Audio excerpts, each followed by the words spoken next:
2016무 2510 친생자관계 부존재 확인 판결은 가족법과 생명윤리 문제를 함께 생각하게 만드는 아주 중요한 전원합의체 판결이다. 이 사건은 단순히 유전자상 친아버지가 누구인가를 따지는 데 그치지 않는다.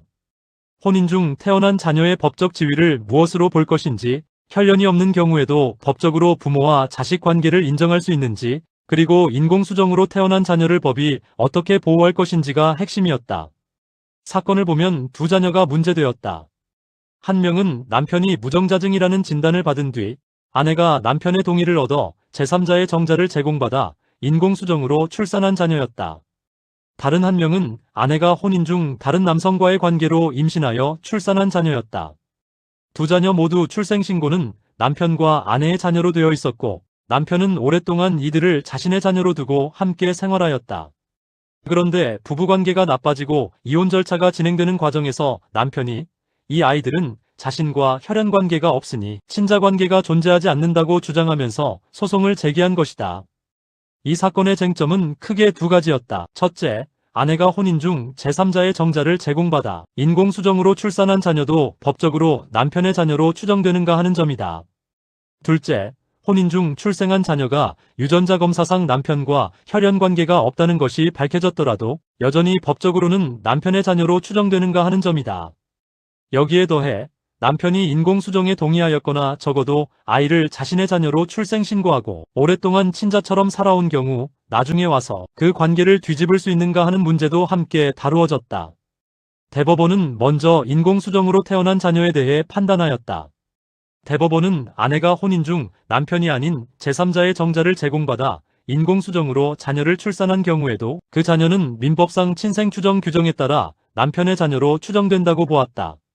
그 이유는 민법이 혼인 중 출생한 자녀의 법적 지위를 정할 때 혈연관계를 매번 하나하나 따져서 정하는 구조가 아니라 혼인 중 출생이라는 사실을 중심으로 법률상 친자관계를 안정적으로 형성하는 구조를 취하고 있기 때문이다.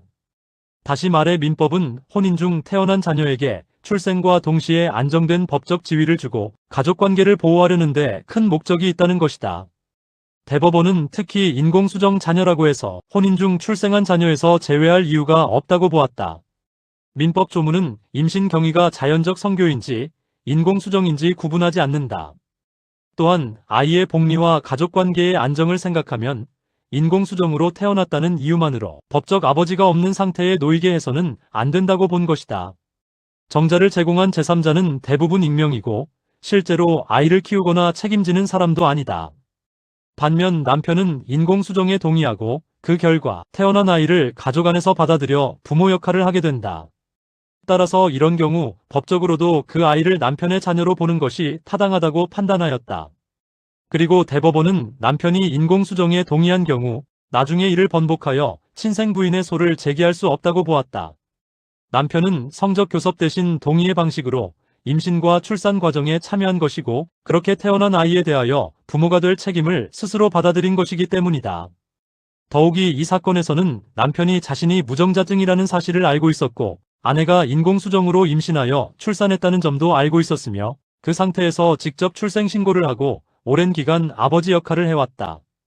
대법원은 이런 점을 보아 단순히 의료행위에만 동의한 것이 아니라 태어날 자녀를 자신의 자녀로 받아들이는 데까지 동의한 것으로 평가하였다. 다음으로 대법원은 혼인 중 출생한 자녀가 남편과 혈연관계가 없다는 것이 나중에 밝혀진 경우를 판단하였다. 여기서 대법원은 상당히 분명한 태도를 보였다.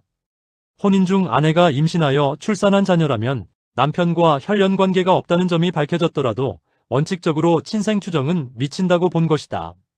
즉 혈연관계가 없다는 사실은 친생추정을 뒤집을 사유가 될 수는 있지만 처음부터 친생추정이 적용되지 않는 사유는 아니라는 것이다. 따라서 그런 경우에는 민법이 정한 친생부인의 소라는 절차에 따라 정해진 사람만 정해진 기간 안에 다투어야 한다고 하였다.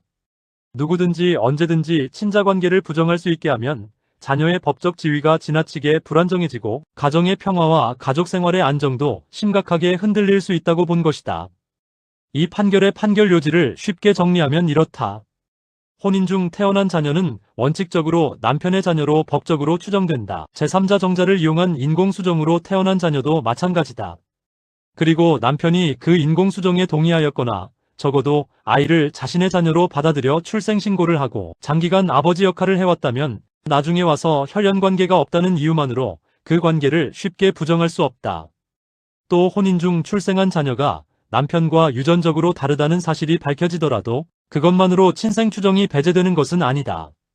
법이 정한 엄격한 방법과 기간 안에서만 다툴 수 있다는 것이다. 헌법적으로 보면 이 판결은 혼인과 가족 생활의 보호를 매우 강하게 의식한 판결이라고 할 수 있다. 헌법은 혼인과 가족 생활이 개인의 존엄과 양성의 평등을 바탕으로 성립되고 유지되어야 하며 국가는 이를 보장한다고 규정하고 있다. 대법원은 이 규정을 바탕으로 가족관계를 단지 유전자 정보만으로 판단할 수는 없다고 본 것이다. 가족은 혈연만으로 이루어지는 것이 아니라 혼인 생활 속에서 형성되는 법적 책임과 생활 공동체, 그리고 자녀의 안정된 신분관계까지 함께 고려해야 한다는 생각이 깔려 있다.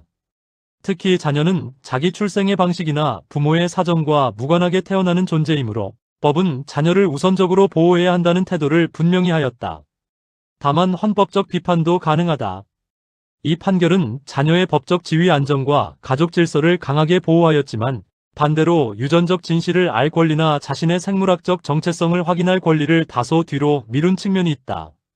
오늘날에는 유전자 검사를 통해 혈연 관계를 쉽게 확인할 수 있고 개인의 정체성과 유전 정보의 중요성도 커지고 있다. 그런 점에서 법적 안정을 이유로 혈연적 진실을 지나치게 뒤로 미루는 것이 과연 언제나 타당한가 하는 의문은 남는다.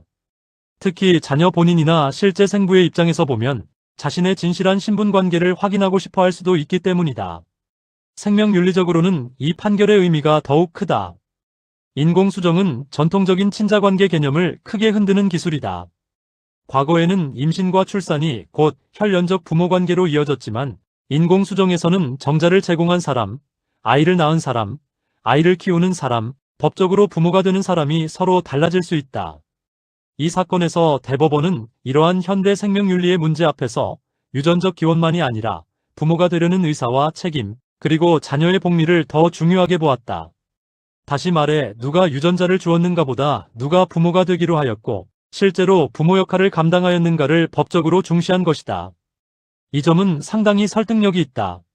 제3자 정자 제공형 인공수정에서 익명의 정자 제공자는 보통 아이를 키우거나 법적 책임을 질 의사가 없다. 반면 남편과 아내는 아이를 갖기 위해 함께 의사를 모으고 시술에 동의하고 출생 이후 아이를 양육하는 주체가 된다. 자녀의 입장에서도 가장 중요한 것은 생물학적 정자 제공자가 누구냐보다 자신을 실제로 가족 안에서 받아들이고 책임지는 부모가 누구냐일 수 있다. 그래서 이 판결은 생명윤리적으로 책임있는 부모됨, 자녀의 복리, 가족관계의 지속성을 중시한 판결이라고 할 수 있다. 그러나 생명윤리적으로도 아쉬움은 있다. 인공수정으로 태어난 자녀에게는 자신의 유전적 기원을 알고자 하는 욕구와 권리가 있을 수 있다. 이 판결은 법적 친자관계를 안정시키는데 초점을 두었지 자녀가 자신의 유전적 배경을 알 권리까지 충분히 다루지는 않았다. 그래서 이 판결은 인공수정 자녀의 법적 보호라는 점에서는 큰 의미가 있지만 유전정보 접근권이나 출생의 비밀, 익명 정자 제공의 한계 같은 후속 문제는 여전히 입법과 제도 개선의 과제로 남겼다고 볼 수 있다. 법리적으로 보면 이 판결은 혈연주의를 완전히 버린 것은 아니다. 다만 혈연만을 절대적 기준으로 삼지 않고 혼인과 가족 생활의 안정, 자녀 복리, 부모의 의사와 책임이라는 요소를 강하게 결합시켰다고 보는 것이 정확하다. 그래서 이 판결은 친자관계를 유전자 하나로만 결정할 수 없고 법은 현실의 가족관계와 자녀 보호를 함께 고려해야 한다는 방향을 제시한 판결이라고 할 수 있다. 결국 2016무 2510 판결은 현대 가족법이 과학기술의 변화 앞에서 어떤 선택을 할 것인가를 보여준 판결이다. 대법원은 혼인 중 출생한 자녀의 법적 지위를 쉽게 흔들지 않겠다는 입장을 분명히 하였고 인공수정 자녀도 법적으로 안정된 가족관계 속에서 보호받아야 한다고 보았다. 이 판결의 핵심은 단순히 혈연이 아니어도 친자다라는 데 있지 않다. 오히려 법은 자녀를 가장 우선적으로 보호해야 하며 가족관계는 유전자만이 아니라 책임, 동의, 양육, 사회적 관계 속에서 형성된다는 점을 분명히 했다는데 진정한 의미가 있다.